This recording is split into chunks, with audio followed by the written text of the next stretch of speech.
Hello po, greetings mga kababayan. Hariwa sa mga oras na ito, saan man kayo naroon, kayo ay nasa mabuting kalagayan.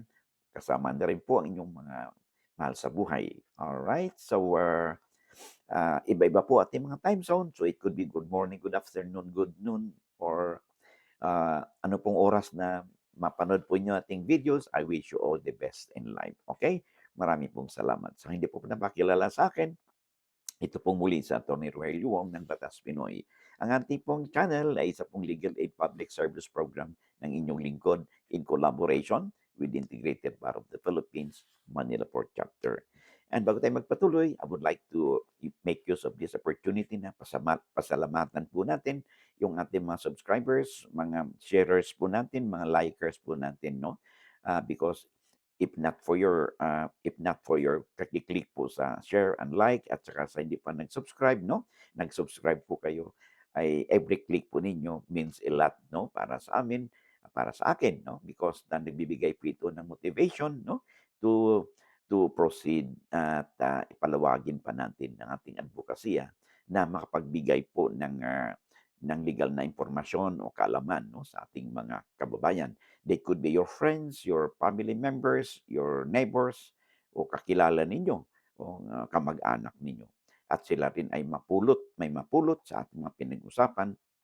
For all you know, ay ang ating mga pinag-usapan dito ay may have relevance, no? O makapag-relate sila sa mga pangyari sa kanilang buhay o sa kanilang situation. So, nakakatulong po tayo. Okay?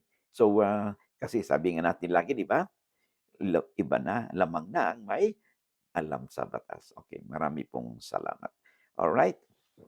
So, let's now proceed dito po sa ating topic, no, sa episode na ito. Ang sender po natin ay ang kanya pong username ay si Player Live. Okay, at Player Live. Okay, yan po ang kanyang username.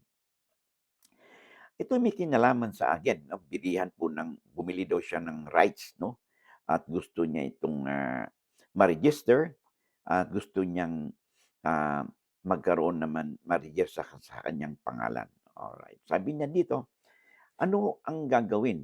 Ang nabili kong lupa ay rights lang." Okay, may deed of sale siya at hindi po ito hindi na, hindi po ito na-register sa gobyerno.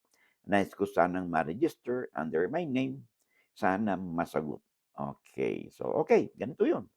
Una, ay ang medyo nakakataas ng kilay sa kwento mo, eh, bakit rights lang ang binili mo? Kasi rights may not be, uh, should not be equated with straight na ano, na ownership, okay? Anong rights lang, bakit rights lang? Meron ba siyang anong rights, anong legal na pinanghugutan niya doon sa lupa na nabili? Yung bang nagbenta sa kanya ay legit ba na maituturing na may karapatan? Sino yun? Halimbawa, siya ba'y tagapagmana, 'no?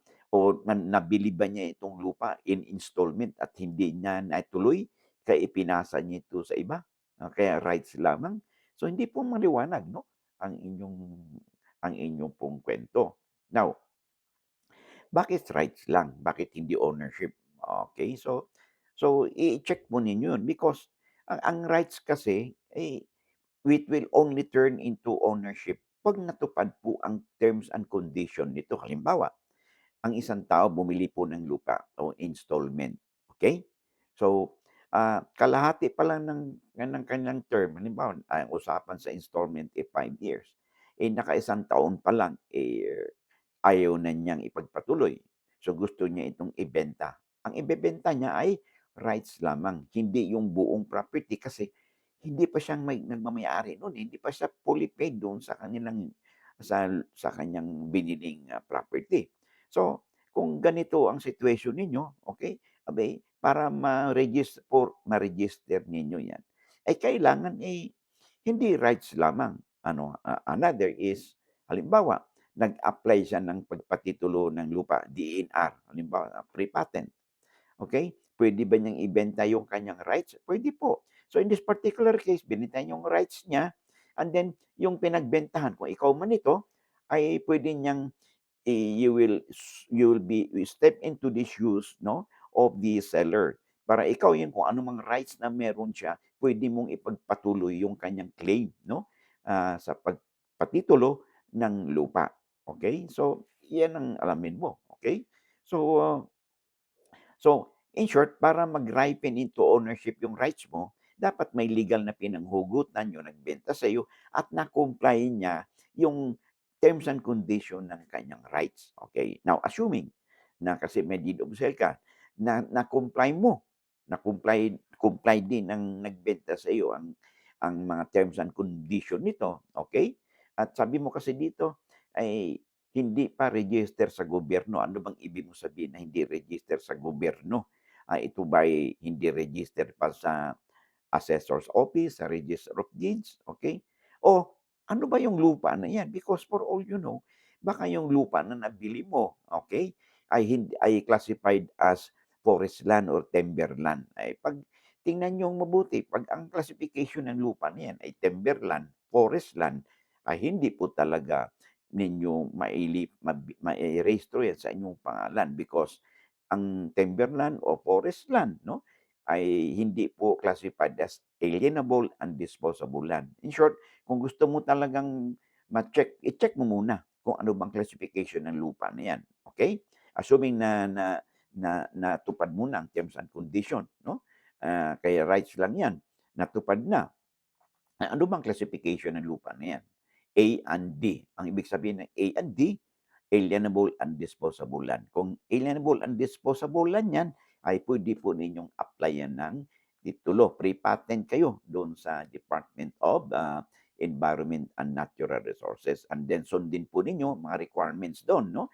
Ah, number 1 po diyan, siyempre meron kayong, clearance 'no or certificate sa inyong barangay na kayo ay bona fide, residents doon sa barangay na 'yan, and then mayroon kayong sketch plan, meron kayong tinatawag din na tax declaration certificate. Kung wala, i-apply po ninyo ng tax declaration certificate and then magpa-survey po kayo 'no, para magkaroon po kayo ng subdivision and lot plan because ang mga ito 'no, ay isang kakailanganin po ninyo, one of the requirements po 'yan para po marehistro, mabigyan po kayo ng, tax declaration certificate at of course 'no, yung titulo, later on puwede kayong mag-apply, okay? So, 'yan yung so in short, i-comply ninyo mga basic requirements, okay? Para kung meron kayong tax declaration certificate, okay, this could be considered as registration as a property owner doon sa area niyo, sa doon sa tax map ng assessor's office na nandoon ang pangalan ninyo. And ito ay kakailanganin ninyo later on kung mag-apply po kayo ng, titulo sa inyong lupa, 'no? I-check niyo muna, okay? So, hindi po kasi maliwanag 'no, kung ano bang pinanghugutan ng, legal na yung rights lang ang binili niyo. Kasi iba-iba po yung rights, ha. Halimbawa ngayon, meron akong inupahang property, 10 years ang upa o 5 years. Anong rights ko dito? May rights ba ako dun? Yes, you have right to possession kasi inupahan mo, eh. So, puwede mo bang ilipat ito, ibenta?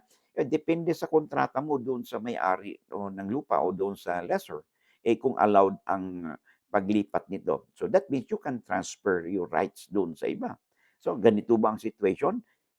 So i-check po ninyong mabuti kasi it does not follow kasi na porke rights lang, okey, halimbawa nag-squat kayo doon sa lupa, okey? Walang paalam niyan, yung nung nakatira do'n, matagal na siya do'n, hindi naman ninyo alam na yung lupa pa lang 'yan, lupa ng gobyerno. Ito ay maituturing na, halimbawa ay timberland o military reservation, ay so, bininta sa inyo, so rights lang, okey? Binenta sa inyo, 'di nabili niyo, may deed of sale kayo. Turn out naman pala hindi naman classified as A and D yung lupa ninyo, ay wala, hanggang doon lang kayo. Hindi, it will not ripen into ownership at hindi puwede niyo ito marehistro sa pangalan ninyo 'no, sa anumang ahensya ng pamahalaan. It could be sa assessor's office, sa register of deeds, or even in DENR, okey? So, i-check po ninyo, okey? So, I hope nasagot po natin ang, katanungan sa atin na, at player Live 'no, sa episode na ito, okey? Marami pong salamat. Okay, sabi nga natin lagi 'di ba, iba yung pag-iingat talaga, due diligence kayo. Bumili ka ng lupa, may rights lang, binili mo. Dapat alamin mo, bakit rights lang bibilhin ko? Paano ko ba magiging yung rights na yan, paano maging hinog 'no, para magiging ownership. I-check niyo mabuti yan, okay? Maraming salamat. Okay, bago tayo mag, ah, magpatuloy, sa mga kakapasok pa lang 'no, kung hindi pa kayo nakapag-subscribe, because according po sa datos ng YouTube, more than 60% po ng ating viewers ay hindi po subscribers. So if you find our videos interesting, informative, at nakakatulong po 'no, ay siguro naman po hindi kalabisan 'no, 'pag ako po hihirit po sa inyo ng subscribe, share, and like buttons po 'no, paki-click po ninyo, and of course yung notification bell upang sa gano'n 'pag may mga updates po tayo, you'll be duly notified, no? At wala po kayong mami-miss na episode. Sabi nga natin, lamang na ang may alam sa batas, and I hope to see you again in the next video po natin. Maraming salamat. Alright.